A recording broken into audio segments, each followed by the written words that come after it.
Good afternoon, folks. This afternoon's topic B is the headline is the death of rural healthcare and states leading the decline. Okay, is more than a dramatic headline. It's a data-driven and indicament of systematic neglect and policy interteria.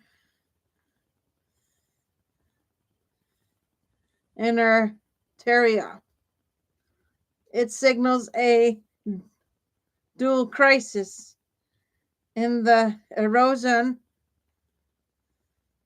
of healthcare infrastructure across rural America and the geographic clustering that decline in specific states. The surrounding page content builds a compelling case that isn't a slow fade. It's a rapid unveiling with measurable consequences for millions.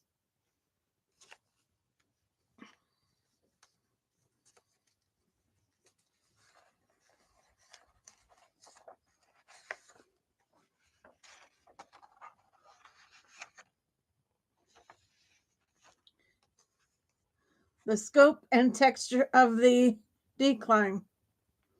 The page paints a stark picture of rural healthcare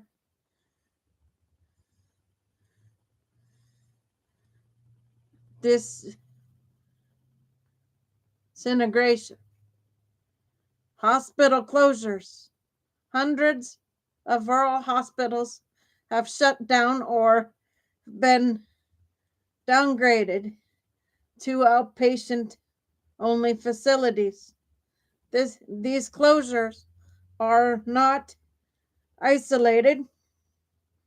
They form a pattern, especially in states that have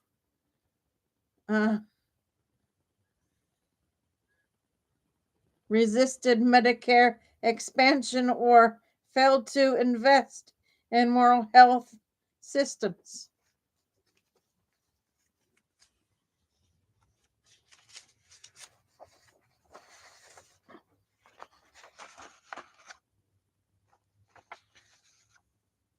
Practice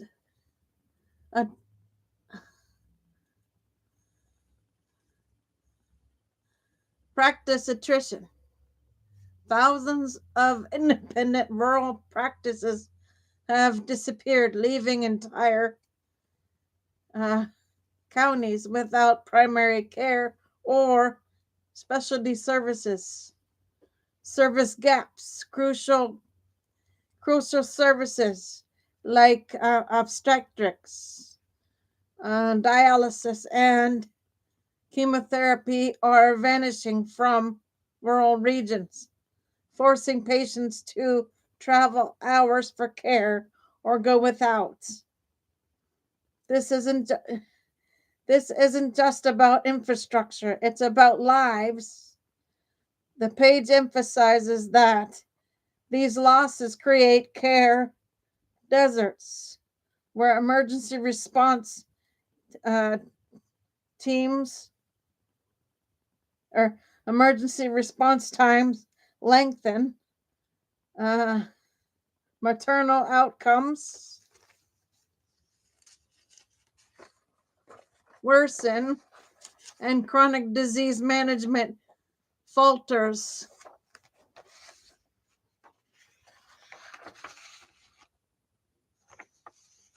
States driving the collapse. The article doesn't just generalize, it names. States like Texas, Mississippi, Georgia are highlighted as epicenters of rural healthcare decline. These states often share common traits: no Medicaid expansion, low per capita health spending, restrictive reimbursement policies.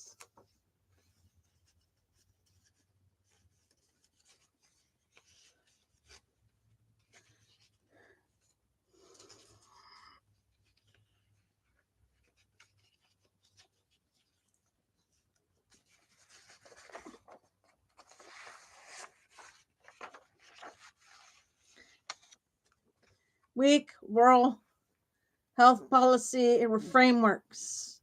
The page uses comparative data to show how policy choices directly correlate with hospital visibility and care access.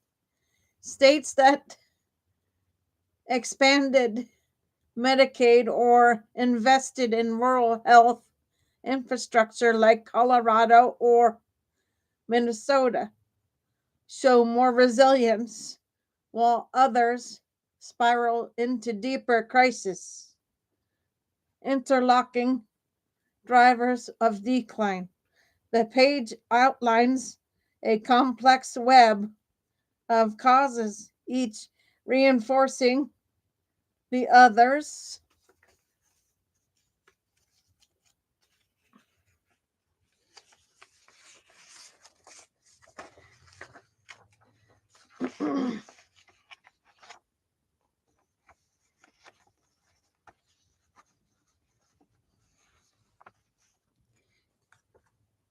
Financial fragility. Rural hospitals often operate with razor thin margins, low Medicare Medicaid reimbursement rates, and declining commercial insurance payments, leaving them underwater. Workforce shortages. Recruitment and retention of rural providers is collapsing. Aging physicians aging physicians retire without replacements, and younger clinicians avoid rural placements due to isolation, low pay, and burnout.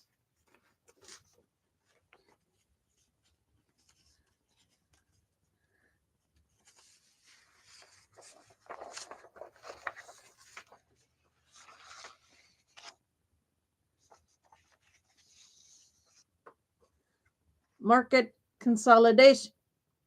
Large healthcare systems increasingly prioritize profitable urban centers, leaving rural facilities underfunded or shuttered.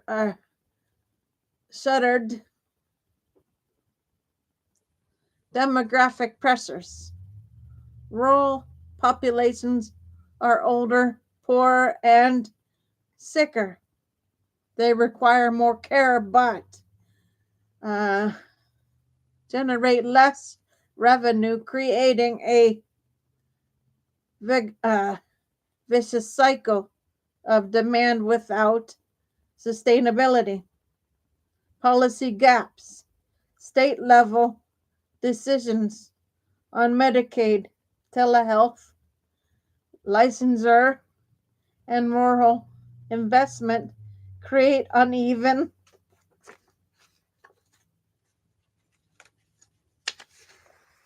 landscapes. Some states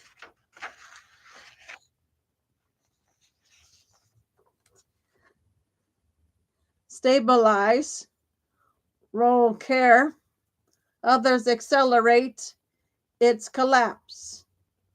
These forces don't act in isolation. The page emphasizes their interaction, financial stress and undermines staffing, which reduces services, which erodes community trust, and usage, which worsens financial stress. Consequences and policy imperatives. The implications are urgent and multifaceted.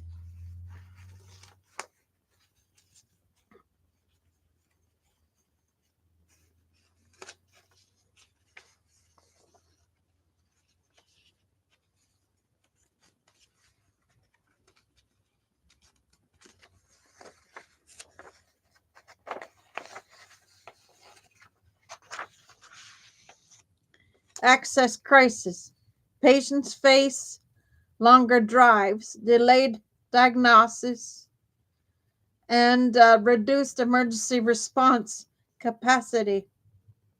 Health outcomes, mortality rates rise, especially for maternal health, cardiovascular disease, and cancer. Policy solutions. The page suggests a mix of interventions: enhanced reimbursement for rural providers, Medicaid expansion, and targeted subsidies.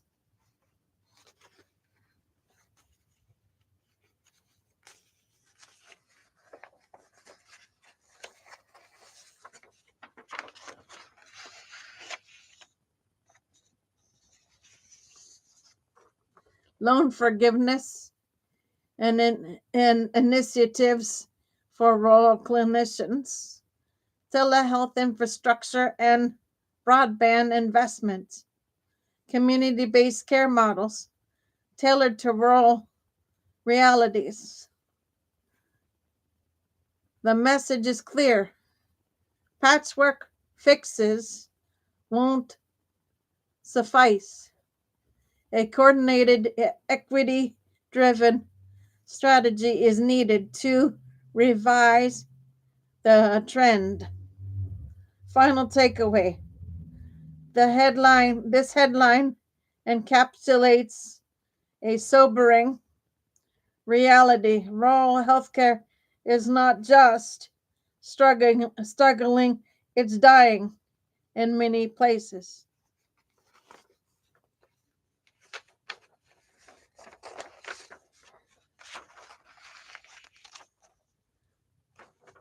The surrounding content makes the case that this death is neither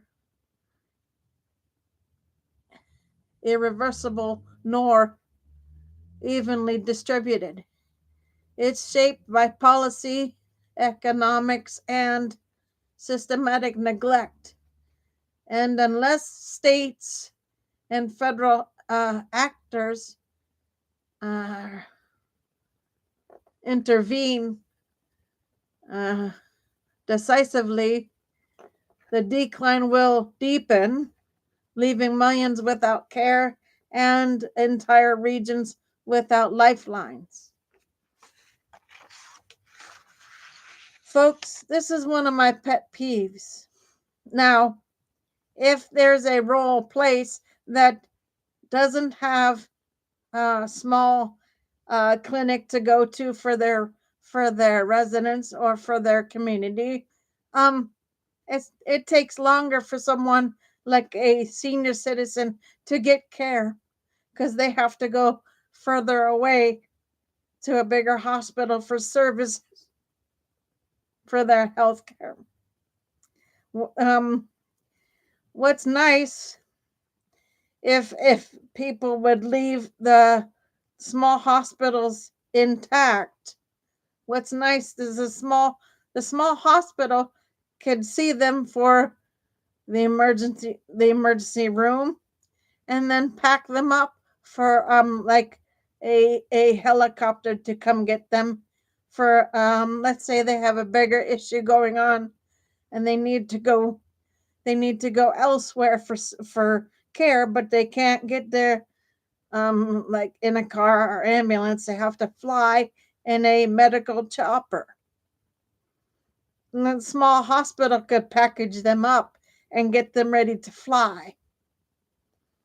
But if it's not there, if the small hospital disappears, the cushion that somebody uses, like I said, small hospitals could be their first defense. Now, if it's not there, that defense goes away. It takes longer for someone to get care.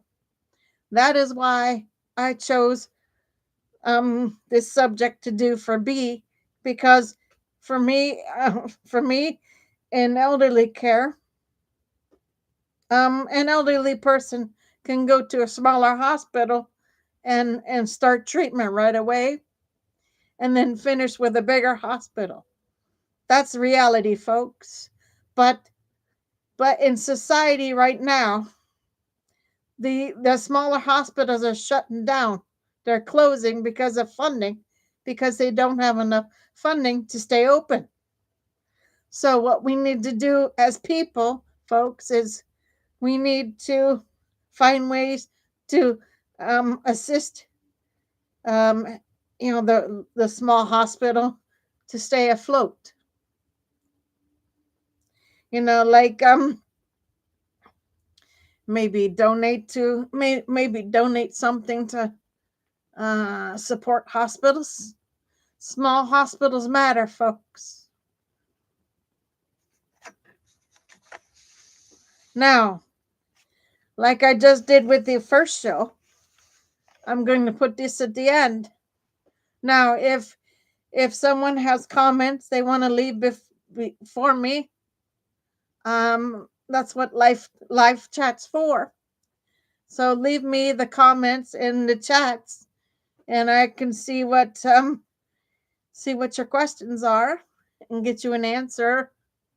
Maybe put your answer on another show or attach it to a show that it pertains to. So, with that being said, Gator Wellness, take care, folks. I'll be on for C shortly.